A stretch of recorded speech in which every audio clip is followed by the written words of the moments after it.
이번 강의 제목은 수소 연료전지의 안전성 확보 방안. 혹시 연료전지라고 들어보신 분 계시나요?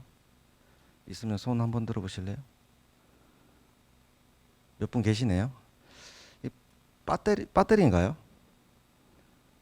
아니면 뭐 이게 발전기에 가깝나요? 배터리에 가깝나요? 아신 분 계세요? 사실 이게 연료전지라고 하는 거는 배터리에 가깝긴 하지만 대신 배터리는 충방전을 하잖아요. 전기를 충전했다가 그리고 방전하고 그런 개념이지만 연료전지는 어떤 연료를 인풋이란 연료를 좀 주입을 해줘야지 발전이 되고 전기가 나오는 겁니다. 그건 뒤에서 상세하게 좀 다루겠습니다.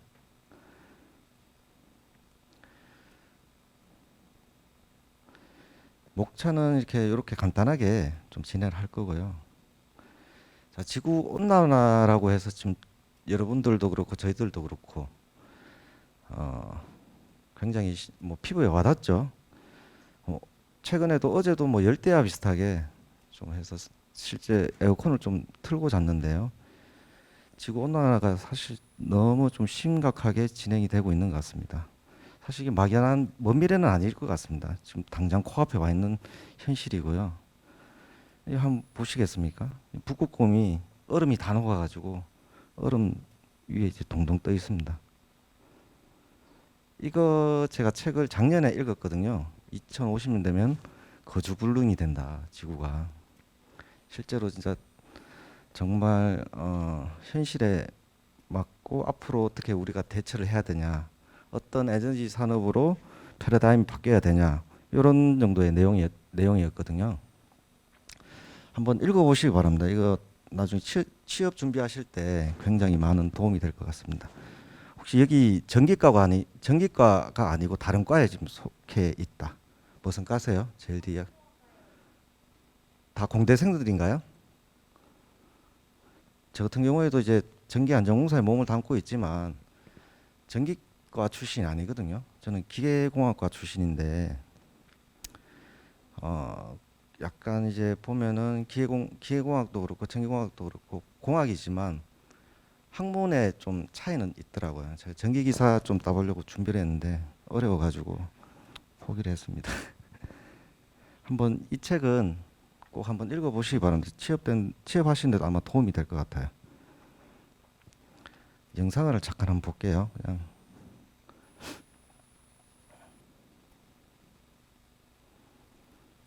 2016년 영구 동토층이 녹으면서 75년 전에 탄저병으로 죽은 술록 사체가 땅 위로 다시 모습을 드러냈다. 사체에 접촉한 러시아 소년이 사망했고 20명이 탄저균에 감염됐으며 2,000마리 이상의 술록이 떼죽음을 당했다. 북극의 빙하에는 지난 수백만 년 동안 공기 중에 퍼진 적이 없는 질병이 갇혀 있다. 과학자들은 빙하에 다른 수많은 질병이 갇혀 있다고 추측하며 일부는 얼음이 녹으면 다시 퍼질 수 있다고 예측한다. 현재 지구 온난화가 진행되는 속도는 지난 6,600만 년 중 어느 시점보다도 10배가량 빠르며 매년 한 사람이 배출하는 이산화탄소의 양은 남극의 빙상 1만 톤을 녹이기에 충분하다. UN 보고에 따르면 인류가 이 기조를 유지한다면 2100년에는 기온이 약 4.5도 상승한다고 한다. 전염병 학자들이 더 염려하는 상황은 지구온난화로 현존하는 질병이 장소를 옮기고 심지어 진화를 거듭하게 되는 것이다. 예전에 황열병은 모기가 번성하는 아마존 분지 지역에서만 발병했기 때문에 밀림에 살거나 여행하는 사람만 걱정했다. 하지만 지구온난화로 열대지방 범위가 확대되면서 모기가 밀림을 벗어나 흩어지기 시작했다. 황열병의 발생 범위는 아마존 분지를 벗어나 거대 도시 주변까지 확장되었고 3천만 명 이상이 감염 위험에 노출됐다. 브라질에서 유행한 지카 바이러스도 지구온난화가 미치는 또 다른 심각한 결과를 보여준다. 바로 질병이 변이를 일으킨다는 사실이다.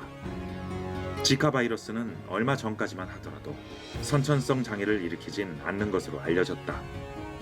그러나 아메리카 대륙으로 퍼지면서 태아에 치명적 손상을 입히는 바이러스로 변이되어 전 세계를 소두증 공포로 몰아넣었다. 지구온난화로 인한 위험은 이뿐만이 아니다. 기후변화는 우리가 난생 처음 마주하는 새로운 차원의 질병도 불러일으킬 수 있다. 2015년 5월 중앙아시아 큰 코 영양의 3분의 2가 며칠 사이에 떼죽음을 당했다. 원인은 파스테오렐라균이라는 평범한 박테리아였다. 큰 코 영양의 편도선에 기생하던 파스테오렐라균은 갑자기 혈류를 타고 간, 신장, 비장까지 이동했다. 어떻게 된 일일까? 그해 그 지역의 기온과 습도는 극도로 높았다. 그로 인해 평범한 박테리아였던 파스테오렐라균이 숙주인 큰 코 영양을 공격하는 병균으로 변한 것이다. 인간 몸에 공생하는 박테리아도 기후변화에 비슷하게 반응해 언제 갑자기 병균으로 돌변할지도 모른다. 기후변화는 더 이상 북극의 얼음이 녹아내리고 북극곰이 설 자리가 없어지는 자연의 문제에 국한되지 않는다. 기후변화는 인류 전체의 생존을 위협하는 재난이 될 것이다. 뉴욕 매거진의 부편집장 데이비드 월러스 웰즈가 기후재난의 실제와 미래에 대해 낱낱이 밝힌 2050 거주불능 지구입니다. 저자는 기후변화가 인류의 생존을 위협할 정도로 심각한 상황이며 이대로라면 2050년에는 폭염, 빈곤, 산불, 질병 등 기후재난이 일상이 될 것이라고 전망합니다. 여러 나라를 뒤덮은 산불부터 코로나19와 같은 팬데믹에 이르기까지 지금 우리가 변하지 않는다면 기후재난의 비극적인 시나리오를 마주할 수밖에 없을 것입니다. 한계치를 넘어 종말로 치닫는 이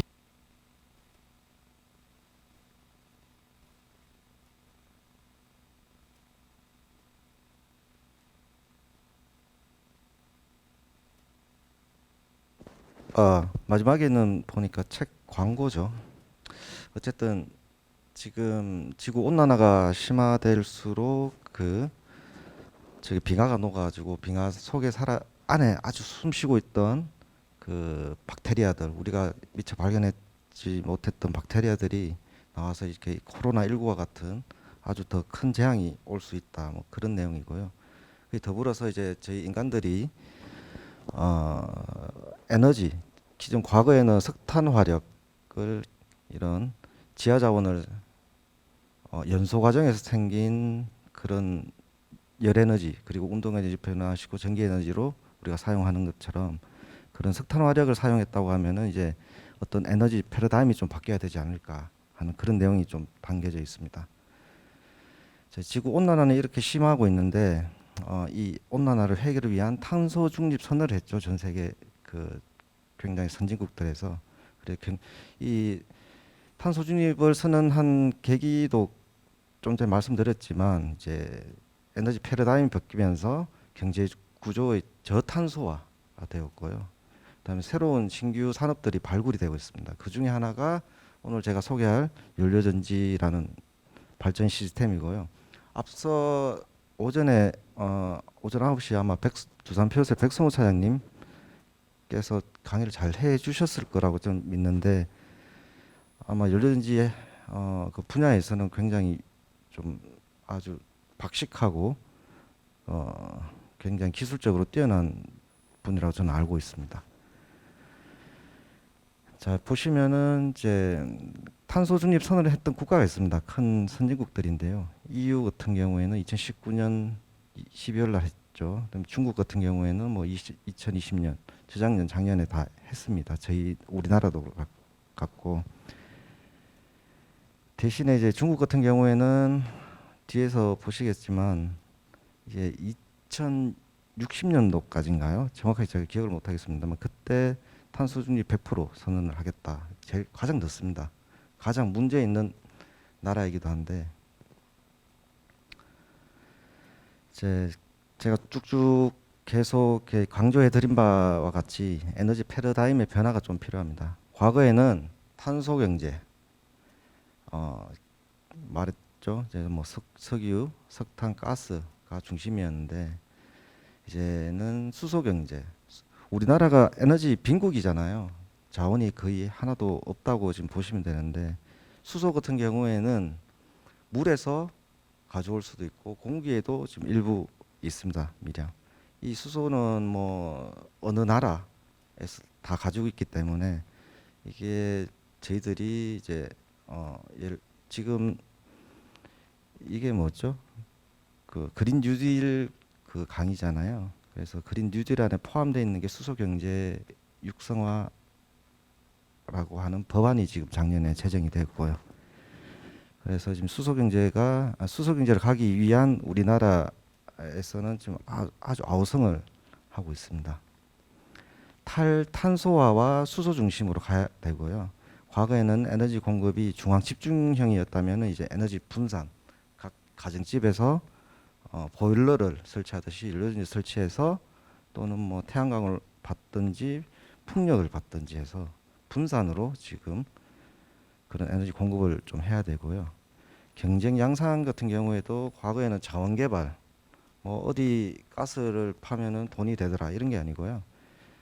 어떤 신기술을 개발해서 기술 경쟁력을 어떻게 규모 경쟁으로 향상시키느냐 그런 문제고 있습니다. 가장 심각한 거는 이제 환경성이죠.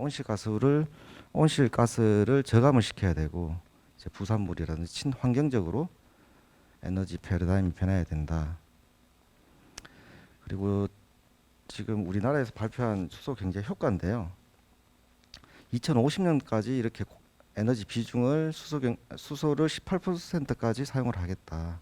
CO2를 60억 톤 줄이겠다. 뭐 시장 가치 창출을 2.5조 달러까지 올리겠다.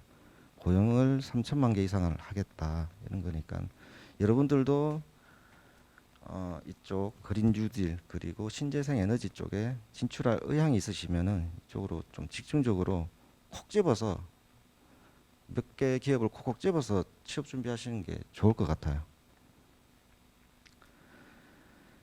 이제 과거에는 이제 그 석탄 중심의 산업 성장이 있었죠. 제일 최초에 이제 1800년대 중반에는 보면 그 석탄 산업혁명이 일어났죠, 영국에서. 그리고 이제 석유를 발견하게 되었습니다. 그래서 석유 시기가 개막되었고요. 이게 벌써 한 100년 가까이 된 이야기인데 아폴로 우주선에 보면은 이제 수소 연료전지를 설치를 해서 우주로 쌓아 올랐습니다. 네. 그래서 수소 에너지라는 게 등장을 했고요. 이제 최근 들어서 이제 수소 경제를 도입했죠. 이걸 법안화시킨 게 우리나라가 최초고요. 수소 경제 육성법 및 안전관리법이라고 해서 지금 산업부에서 작년에 개정 발의를 했습니다. 이제 2100년쯤 되면은 이제 수소 경제 100%뭐 이렇게 얘기를 하고 있는데 사실 뭐 일부는 좀 써야 되겠죠. 석유 석탄은 말이 될는지는 사실 저도 의문인데 수소 경제로는 꾸준히 지금 가고 있다 이렇게 말씀드리겠습니다. 이제 수소의 생산과 공급 과정인데요. 이제 제조는 현재 기준입니다. 제조는 이제 화석 연료로부터 해서 개질을 합니다. 수증기를 고온고압으로 LNG를 넣고 수증기를 넣으면은 수소를 추출할 수가 있거든요. 그게 지금 그레이 수소라고 하는 수소 생산 방법입니다. 보통 우리 개질 방식으로 많이 사용을 하고 있습니다. 그래서 저장을 하면은 압축가스를 저장하고요. 이게 압축가스가 아니고 액화가스로 저장을 하게 되면은 에너지 밀도가 줄어들기 때문에 굉장히 좀 더 많은 양을 저장을 할 수 있고 사용을 할 수가 있습니다. 액체 저장 요거는 지금 연구 개발 단계로 알고 있고요. 고체 저장은 사실 저도 잘 모르겠습니다. 이 표현을 했지만 파이프라인 이거는 지금 뭐 예를 들어서 울산, 그다음 대산, 여수 이런 쪽에서 파이프라인 쪽으로 수소를 많이 사용하고 있습니다. 소비는 이제 암모니아 제조할 때 수소가 필요하거든요. 그리고 원유 정제할 때도 필요하고 뭐 이런 석유 화학 제품을 정제할 때 많이 필요로 합니다. 그리고 기타가 보면은 이제 연료전지 쪽이나 여러 가지 산업에 좀 쓰이게 되겠고요. 과거에는 지금 현재도 그렇지만 석탄, 석유, 천연가스에서 개질을 해서 사용을 하고 있습니다. 아니면 석유 정제 처리를 하면서 나오는 부생수소라고 하는 것을 지금 하고 있고요. 이건 지금 천연가스까지는 일부 많이 사용하고 있는데 물을 이제 전기 분해하면은 수소가 나오는데요. 그거는 아직까지 좀 굉장히 고가에 맞춰 있습니다. 아까 초에 말씀드렸지만 이제 배터리가 아니에요. 연료전지라고 하는 거는 충전이 되면은 사실 2차 전지고 우리 그 AA 건전지 뭐 AAA 건전지 같은 경우에는 한번 쓰고 버리잖아요. 그런 거는 충전이 안 되면은 1차 전지로 분류를 하고요. 대신에 연료전지 같은 경우에는 수소 원자가 포함된 연료를 주입을 하면은 지속적으로 수소하고 산소가 전기 화학 반응을 통해서 전기하고 열이 발생됩니다. 그래서 신에너지로 분류된 발전 장치라고 보시면 돼요. 이 페이지에서 제가 시험 문제 한 개 냈습니다. 영상을 한 개 잠깐 보도록 하겠습니다.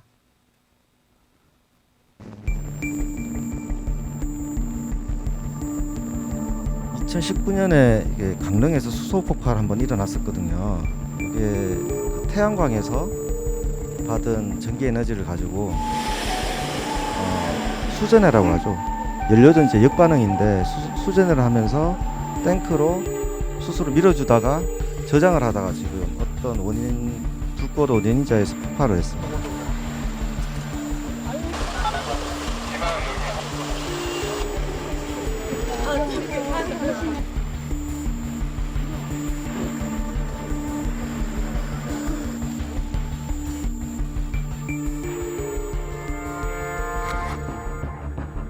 제로 인한 폭발이 아니고요.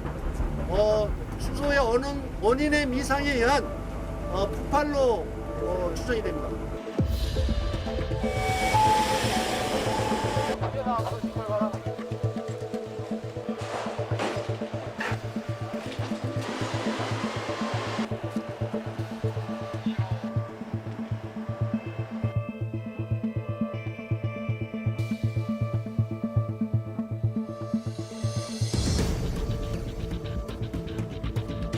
연료전지를 만드는 게 아니고 연료전지 역반응이 수전인데 수전을 해서 나온 수소를 저장을 하다가 이제 수소를 만들었으면 저장을 해야 되는데 그 저장하면서 생긴 문제 연결로 결론이 났습니다. 이처럼 이제 수소는 사실 위험해요. 뭐 일반적인 사람들이 봤을 때는 수소 폭탄 뭐 이렇게 반응을 하거든요. 근데 이제 연료전지 작동 원리를 보시면 크게 그렇게 위험하지는 않습니다. 아마 앞서서 이제 백성호 차장님께서 이 연료전지 작동 원리 아마 설명 드렸을 거예요. 설명하셨죠? 요게 연료전지 그러니까 요 연료전지를 전공으로 삼고 앞으로 대학원에 가서 전공으로 삼고 뭐 앞으로 연료전지 쪽으로 진출해 보겠다 하시면은 이거 아마 면접 질문에 분명히 나올 것 같아요. 굉장히 기본적인 거면서 상식적인 거거든요. 연료전지 업계에서는. 이거는 이제 설명을 하셨을 테니까요. 어쨌든 중요한 거는 수소하고 산소를 셀이라 그러거든요. 배터리처럼 이렇게 셀을 적층을 해서 이렇게 연료전지가 만들어지는데 한쪽 방향으로는 연료로 하는 수소가 들어가고요. 나머지 반대 방향으로는 90도 방향으로는 산소가 들어갑니다. 근데 둘이 만나면 안 돼요. 그래서 만나지 않게 이 일렉트로라이트라는 전해질 층이 있어요. 이 전해질 층에서 전자만 왔다 갔다 하게 됩니다. 그러면서 여기에서 지금 전자가 이동을 해서 이렇게 전기가 발생이 되는 거거든요. 요거 나중에 한번 관심 있게 한번 보시고요. 연료전지의 구조는 이렇습니다. 지금 현재 우리나라에 가장 많이 설치되어 있는 타입이거든요. 도시가스, LNG죠. LNG의 주성분은 CH4입니다. C가 1개고 H가 4개 있는 그 LNG를 개지를 해요. 이 개지를 할 때는 수증기를 그러니까 물을 집어넣는데 그냥 물이 아니고 이제 고온 고압으로 하면은 수증기가 포화전기라 그러거든요. 수증기를 고온 고압으로 하면은 그 수소 분자만 좀 따로 분리를 할 수 있습니다. 그 분리된 수소를 스택이라는 이 셀이 적층돼 있는 이 스택으로 보내주면은 한쪽 방향으로는 수소만 흐르고요. 반대 방향으로는 공기가 흐릅니다. 그러면 이제 발열 반응과 이런 전기 화학 반응으로 해서 DC 전기가 나오거든요. DC 전기를 인버터를 거쳐 가지고 AC로 바꿔주고요. 이때 스택에서 이제 전기 화학 반응으로 하면은 발열 반응이기 때문에 열이 나와요. 열이 나오면 그걸 열교환기 통해서 이제 우리 난방으로도 쓸 수 있고 뭐 기타 온수로 쓸 수가 있는 겁니다. 요 기본적인 원리고요. 사실 요 스택이라고 하는 이 녀석이 굉장히 중요한 녀석인데 요게 이제 아직까지는 조금 좀 불안정한 기술 개발이 좀 고도화되고 생산 기술이 좀 더 고도화돼야 될 부분입니다. 뭐 나머지에도 좀 문제가 있지만 요거는 핵심 기술이거든요. 연료전지의 종류가 이렇습니다. 뭐 저희들 일반적으로 말하기에 뭐 PEMFC, PAFC, MCFC, SOFC 이렇게 하는데 PEMFC 같은 경우에는 잘 아시겠지만 이 넥소 자동차가 있어요. 일반 엔진하고 생긴 건 똑같은데 안에 이제 연료전지라고 하는 그런 스택을 측정하고 뭐 블로워, 그다음에 인버터 이런 게 다 그 엔진처럼 해서 달려 있습니다. 그게 이제 PEMFC라고 하는데 운전 온도가 굉장히 낮아요. 왜냐면은 자동차의 시동을 끄고 켜고 자주 하잖아요. 하루에도 몇 번씩. 근데 이렇게 온도가 높아 버리면은 시동을 운전을 하다 갑자기 뭐 이제 뭐 편의점 들려야 된다고 시동 꺼버리면은 열 충격이 가해져요. 상온까지. 그러면은 이게 굉장히 시스템이 꼬여버리게 되고 열 충격이기 때문에 수명이 단축되는 문제가 있습니다. 그렇기 때문에 온도가 그렇게 높진 않아요. 두산 퓨어셀 같은 경우에는 PAFC라고 해서 전해질을 인산으로 사용하는 연료전지입니다. 지금 우리나라에 굉장히 많이 설치되어 있고요. 굉장히 한 50%, 한 60% 되네요. 60% 정도 설치되어 있습니다. MCFC라고 하는 거는 이제 그 전해질을 용융 탄산염으로 하는 거거든요. 요거 같은 경우는 탄산염이기 때문에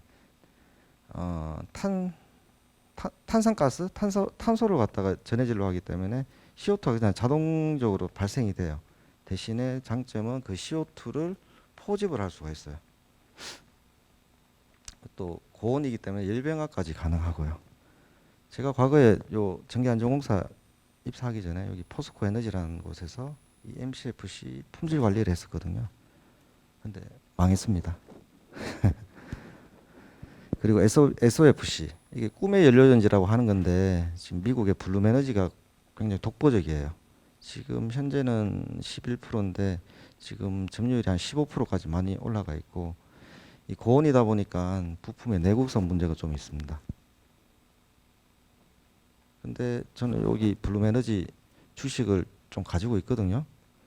한번 눈여겨 보시기 바랍니다. 저는 괜찮다고 봐요. 이 회사가.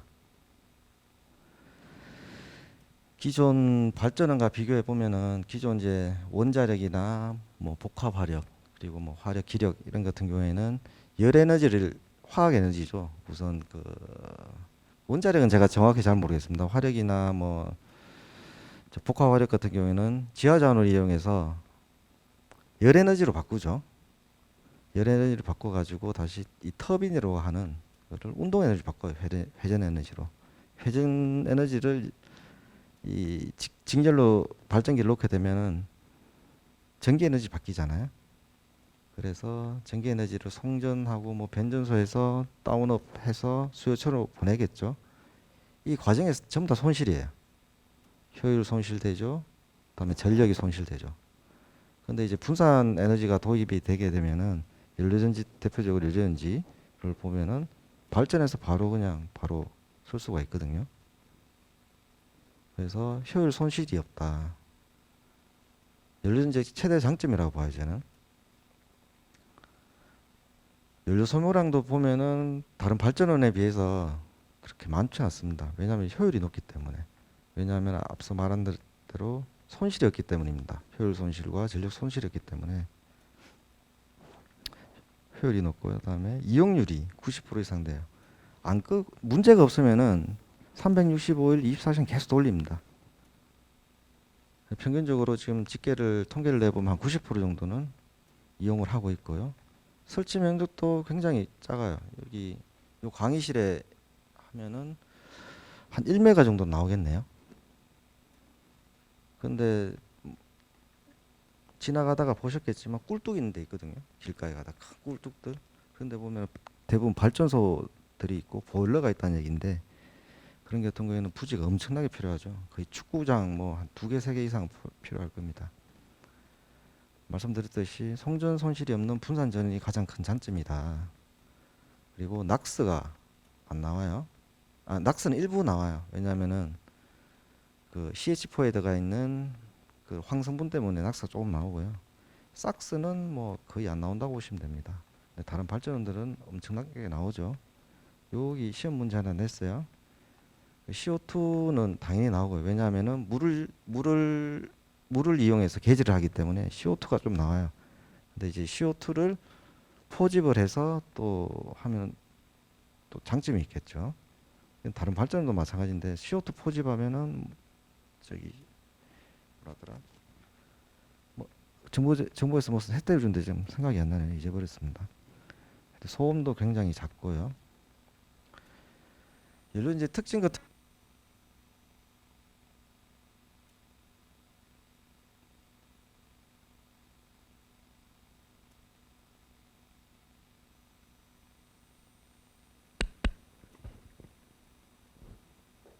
또 하나의 장점으로 보면은 각 타입별로 뭐 효율이 이렇게 나와 있지만, 다른 우리 자동차에도 보면은 뭐 가솔린 엔진이랑 그다음에 전기 모터를 합쳐가지고 하이브리드라 그러잖아요. 연료전지에다가 가스터빈을 달면은 효율이 극대화됩니다. 요거 아직까지 실용화까지는 안 됐지만 지금 아마 곧 상용화가 될 것 같고요.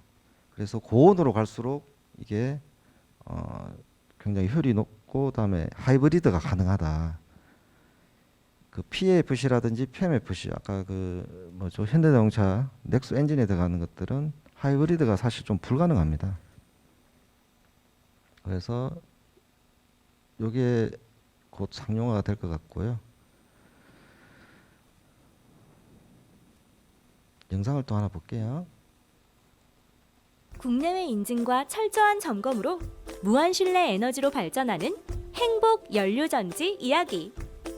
미국의 뉴욕 원월드 트레이드 센터, 코넥티컷 브리지포트, 영국의 에버딘 국제 전시장, 일본 도쿄 소프트뱅크 본사, 한국 서울 롯데타워. 세계가 선택한 미래 에너지. 나는 연료전지입니다. 수소 경제 사회로 전환 중인 요즘, 나의 존재감은 역대급. 1839년 원리가 발견된 이후 1960년대 이후로 미 나사 우주선 프로젝트에 계속 사용되었습니다. 21세기 에너지와 환경 문제 등을 해결할 차세대 에너지원인 나는 눈부시게 성장 중입니다. 유해물질 미세먼지 제로, 악취 오폐수 제로, 소음 다운, 1년 365일 가동 오케이. 이 모든 것이 가능한 이유는 내가 전기를 생산하는 방식에 있죠. 수소와 산소가 가진 화학 반응을 통해 전기를 생산하기 때문에 연소 과정이 없답니다. 특히 다른 친환경 에너지원보다 기상 조건에 자유롭고 안전하며 에너지 효율도 훨씬 높답니다. 연료전지 발전 얼마나 효율적인가요? 2018년 연료전지 설비 용량은 332메가와트로 2017년 대비 42.4% 증가했습니다. 특히 석탄이나 가스보다 훨씬 친환경적이고 열 포함 90%에 이르는 전기 효율은 단연 으뜸. 연료전지에 사용되는 수소는 안전한지 걱정돼요. 안심하세요. 연료전지의 에너지원으로 사용되는 수소는 수소폭탄과 분자 구조가 다를 뿐 아니라 반응 원리와 개념이 전혀 달라요. 또한 수소를 저장하지 않고 즉시 전력을 생산하기 때문에 폭발의 위험성은 제로. 수소는 도시가스, LPG, 가솔린에 비해 상대적 위험도가 낮은 것으로 그 안전성을 입증받았습니다.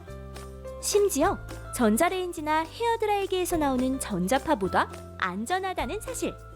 더 꼼꼼하게, 확실하게 설계, 생산, 설치 및 운영 등 연료전지 전주기에 대한 안전성 확보 방안이 실행되고 있죠. 지난 15년 동안 전 세계에 설치된 800메가와트의 연료전지 시스템에서는 단 한 건의 폭발 및 화재 사고도 없었습니다. 연료전지의 안전성과 관리 기준을 믿을 수 있나요? 우리나라에서 사용되는 발전용 연료전지는 국제 및 국내 규격에 따라 제조, 설치, 운전되고 있기에 더욱 믿을 수 있답니다. 우리나라의 에너지 안전을 책임지는 한국가스안전공사와 한국전기안전공사가 함께 철저한 안전관리를 실시하고 있다는 사실. 시운전하기 전까지 무려 8번, 연 2회 이상 점검을 하며 안전관리를 꼼꼼하게 하고 있다고 해요. 앞으로 대한민국은 지속적인 연료전지 연구 개발을 통해 산업 경쟁력을 향상시키고 국가 경쟁력까지 강화시킬 계획입니다. 국내 연료전지 발전소 설치 현황은 어떻게 되나요?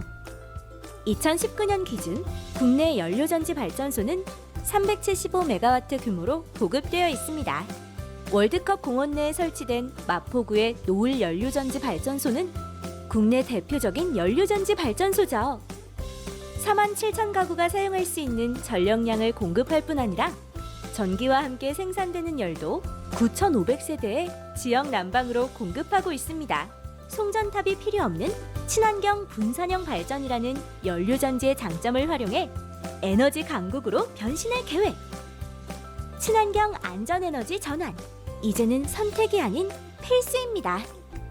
팩트를 정확히 체크하고 보다 철저한 관리 체계와 절차를 통해 대한민국은 안전하고 친환경적인 미래 에너지 강국의 길에 한 발 더 다가설 수 있습니다. 그 길을 연료전지가 함께 밝혀나가겠습니다.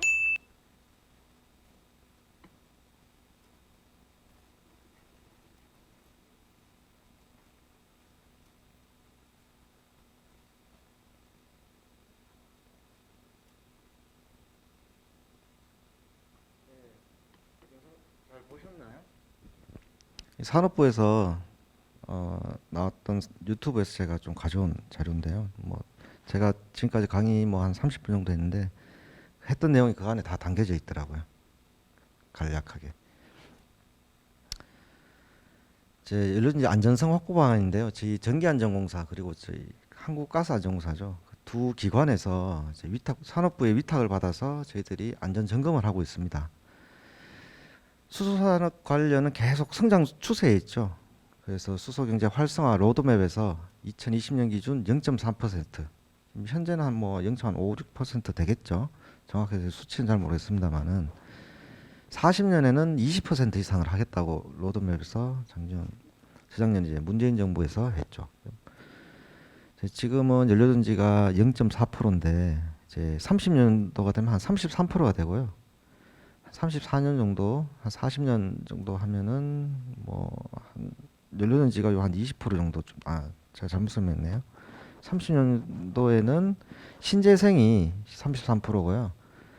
34년 되면은 이제 신재생이 40%인데 그의 절반 20%가 연료전지에 포함되어 있습니다. 로드맵에. 지금 현재 같은 경우에는 핵심 소재 부품 장치 등이 뭐 국산화되고 있고 고도화되고 있습니다. 그런데 앞으로는 계속 이런 고부가 가치를 좀 제고를 해야 되니까 고효율, 고신뢰성에 대한 시스템 모듈화를 해야지 이제 수리를 하든지 고장이 나면 교체를 빨리빨리 할 수가 있거든요. 그래서 모듈화를 지금 추진을 하고 있고요. 용량도 다 크게 키우고 있습니다. 그리고 앞으로는 이제 수소 혼소 중대형 이제 가스터빈 요것도 지금 뭐 하나 어디선가요? 지금 기술 의뢰를 좀 같이 좀 하자고 의뢰가 나온 상황인데 이제 수소가 좀 잉여수소가 좀 많이 남을 거니까 앞으로 향후 점점 더 그러면 수소 혼소까지 좀 하려고 하고 있더라고요. 근데 이제 수소 쪽은 산업 성장의 잠재력 이렇게 제가 제목 붙여봤는데 연료전지 그리고 수전에 수소용 자동차 뭐 선박 항공 드론 그다음 수소 충전소가 있겠죠.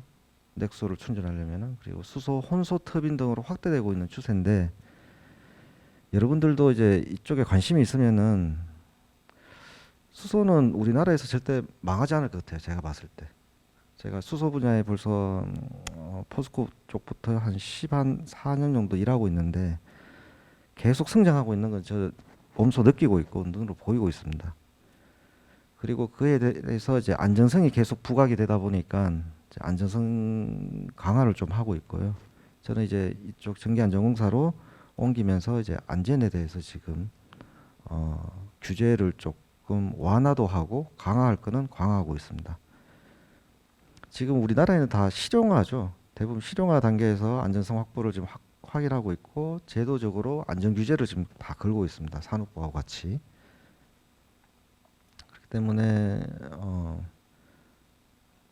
아직까지 수소 연료전지를 발전하면서 사고가 난 적은 한 번도 없어요. 물론 우리나라 기준이고요. 전 세계적으로도 아직까지 안전성이 그렇게 좀 검증이 되었다고 감히 말할 수 있겠습니다.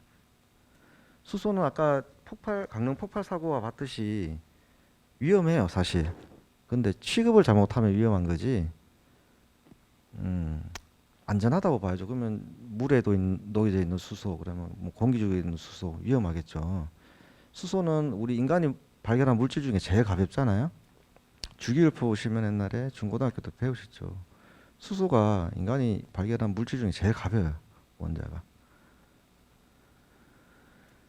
뭐 수소 폭탄 같은 경우에는 뭐 삼중수소 또는 뭐 중수소 형태로 뭐 1억도 이상의 연료이 필요로 한다고 하더라고요. 정확하게 모르겠지만 이렇게 1억 도시 이게 뭐 아마 태양 쪽 그 정도는 온도가 돼야 되지 않을까 싶습니다. 대신에 연료전지는 수소는 개질을 해서 사용했지만 자연에서 있는 그 수소를 그대로 이용하는 거고요. 작동 온도가 60에서 뭐 넥소에 들어가는 거는 한 60도씨, SOFC라고 하는 그 고체 산화물 연료전지에는 한 1000도씨 정도로 운전이 돼요. 대신에 항시 모니터링으로 하고 있고요. 제조사 그리고 운영사에서 계속 매일매일 타임 투 타임으로 모니터링을 하고 있고 문제가 생겼을 때는 비상정지가 가능하도록 되어 있습니다. 이게 다 법적으로 안전장치 요구가 지금 제도로 다 걸려 있고요. 그래서 안전장치 구비가 필수다. 이 법적 근거는 전기안전관리법 11조, 전기사업법 63조, 그리고 수소안전관리법에 포함되어 있습니다. 수소의 폭발 한계는 4에서 75%다. 연소범위가 넓어요. 근데 앞서 말씀드렸듯이 수소 제일 가볍기 때문에 빠르게 확산돼 버리거든요. 공기 중으로. 그래서 공기보다 한 14배 가볍대요. 그래서 폭발 가능성은 사실 낮아요. 대신에 문제가 뭐냐면은 강릉 폭발 사고처럼 수소 탱크에 집어넣을 때 그때 좀 상당한 주의가 필요하겠죠. 아세틸렌이 수소보다 폭발 범위가 넓더라고요. 제가 조사해 보니까. 다음으로 수소더라고요. 그래서 수소도 취급만 잘하면은 문제는 없는 원소이다. 이렇게 알고 계시면 될 것 같고. 일산화탄소 우리 보통 뭐 어디 펜션에 보일러가 잘못 설치돼 가지고 일산화탄소 중독됐다 그러잖아요. 이게 사실 가연성 가스이기도 하고 사람을 죽이는 가스죠. 우리가 흔히 사용하는 메탄, 이게 LNG, 우리 도시가스인데 이게 폭발 분위가 굉장히 좀 낮지만 그래도 5에서 15% 폭발 범위가 낮아도 근데 사실 좀 오히려 더 위험하지 않을까 싶어요. 제가 봤을 때는. 왜냐하면 무겁기 때문에. 이제 안전성 확보 방안인데요. 저희 전기안전공사 그리고 가스안전공사가 지금 전주기 안전관리를 하고 있어요. 정부에서는 이제 정부 산하기관인 저희 안전공사에서는 안전관리 제도를 지속 업데이트하고 있고요. 제조사에서는 앞서 백성호 차장님 두산 퓨어셀 같은 경우에는 국제 표준 IEC 뭐 아스메 코드, 아스톤 코드 등을 기준으로 설계를 하고 있고요. 그리고 각종 안전 인증들을 확보를 하고 있고 제조사에서는 연료전지를 팔았지만 잘 운영되는지 24시간 타임 투 타임으로 모니터링하고 있습니다. 운영사도 마찬가지고요. 운영사가 어떻게 보면 발전사거든요. 비상 대응 체계를 구축해야 되고요. 정기적으로 점검을 진행을 해야 됩니다. 이렇게 세 개 조직에서 좀 유기적으로 좀 움직여야 되겠죠. 제 부록인데요. 친환경적인 수소 생산은 지금 수소를 지금까지 현재까지는 부생 수소, 그러니까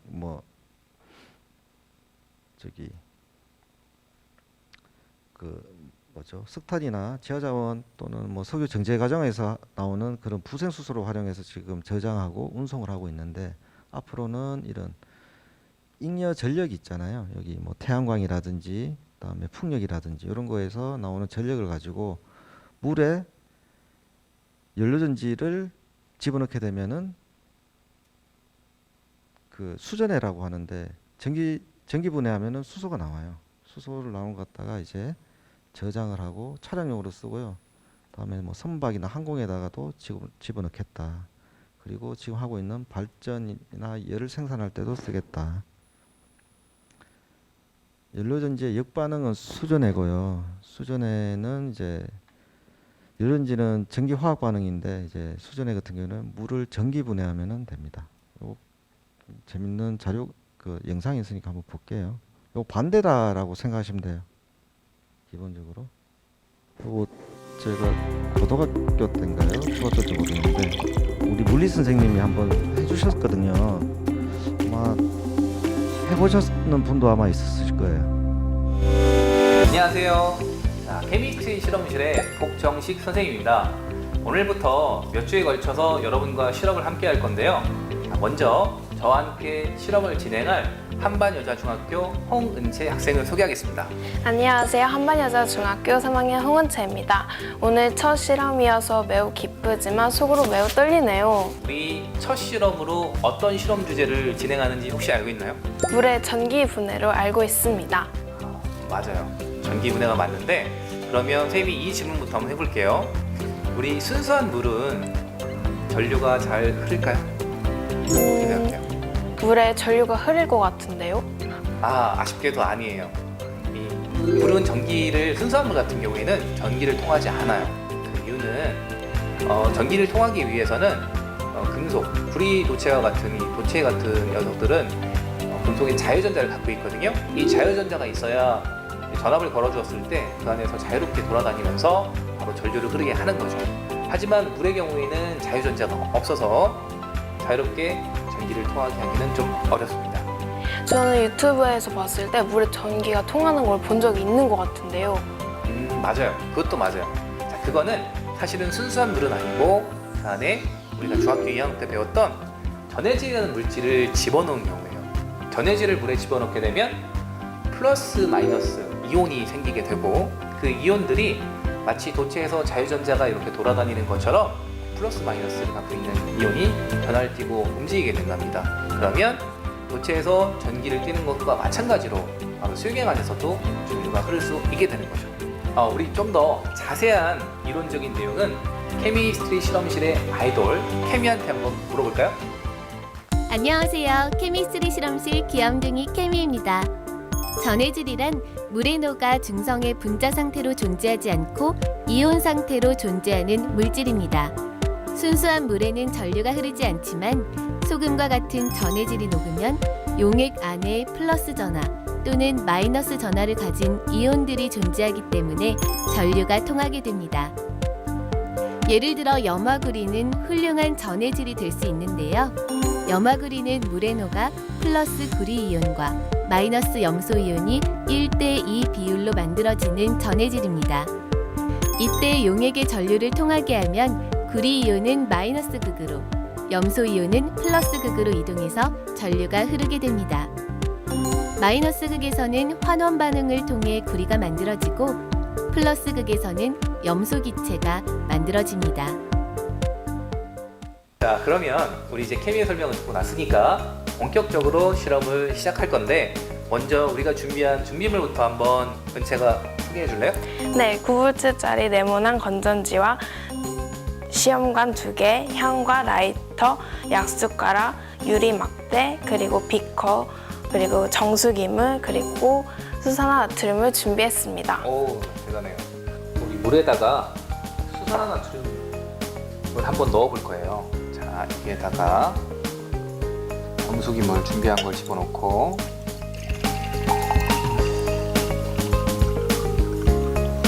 자, 그 다음에 여기에 있는 수산화나트륨을 자, 숟가락을 이용해서 2스푼 정도 녹입니다. 이렇게 유리막대를 이용해서 한번 저어주겠습니다. 자, 이렇게 수산화트륨이 물에 금방 녹고 있죠? 자, 금방 다 녹았어요 벌써. 자, 유리막대 다시 내려놓고 여기에 9V 건전지를 한번 넣어봅시다. 자, 이렇게. 자, 보이죠? 어때요? 기포가 양쪽에서 다 올라오고 있어요. 네, 좋아요. 자, 보면 양쪽이 플러스 극과 마이너스 극일 텐데 각각 2개의 차이가 좀 보이나요, 눈에? 네, 어느 쪽에서 기포가 더 많이 발생하는 것 같아요? 마이너스 극에서 많이 발생하는 것 같아요. 맞아요. 마이너스 극에서 발생하는 수소 기체가 바로 플러스 극에서 발생하는 산소 기체보다 더 많기 때문이죠. 자, 이게 얼마만큼 양의 차이가 나타나는지 좀 자세히 보기 위해서 우리가 시험관을 이용해서 이 기체를 한번 모아봅시다. 여기서 잠깐. 순수한 물에 수산화나트륨을 녹인 후 전류를 흐르면 플러스극, 마이너스극 각각의 그림과 같은 반응이 일어나며 물이 전기분해되는데요. 2개의 물 분자가 전기분해되면 2개의 수소 분자와 1개의 산소 분자가 만들어집니다. 자, 여기에 이제 기체를 모을 건데 지금 이게 빈 공간이잖아요. 네. 그러면 그냥 이렇게 넣었을 경우에는 이 안에 기체가 보이는지 눈에 볼 수가 없잖아요. 따라서 이 안에 있는 용액을 여기에 가득 채우고 그 다음에 뒤집어서 여기 꽂으면은 바로 얼마만큼 기체가 발생하는지도 볼 수가 있고 보다 잘 모을 수 있을 거예요. 자, 그러면 이 준비된 스포이드를 이용해서 이 안에 있는 수산화나트륨 수용액을 여기에 채워줍니다. 이렇게.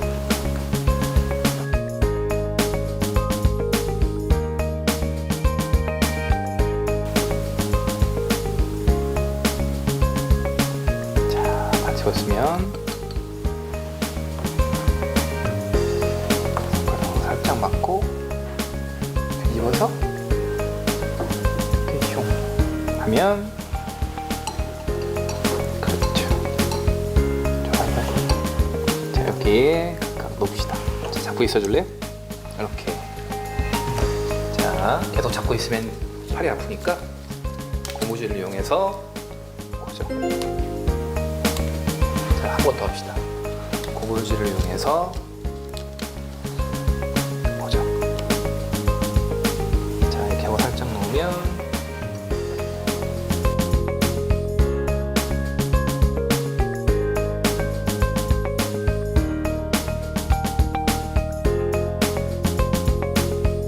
수소 기체와 산소 기체가 충분한 양이 모아진 것 같아요. 자, 이걸 이용해서 우리가 실제로 산소하고 수소 기체가 모아졌는지 확인해보고 그 성질을 한번 알아볼까요? 자, 먼저 지금 보면 왼쪽이 플러스 극이네요. 플러스 극에 해당하는 시험관을 자, 이렇게 가지고 잠깐 내려놓읍시다. 자, 불을 붙여볼까요?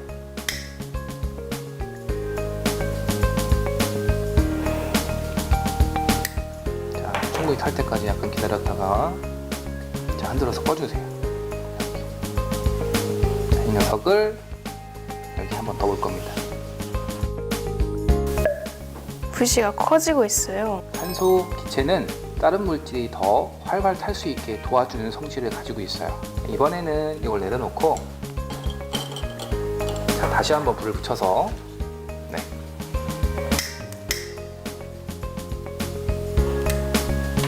부시가 살아있네요.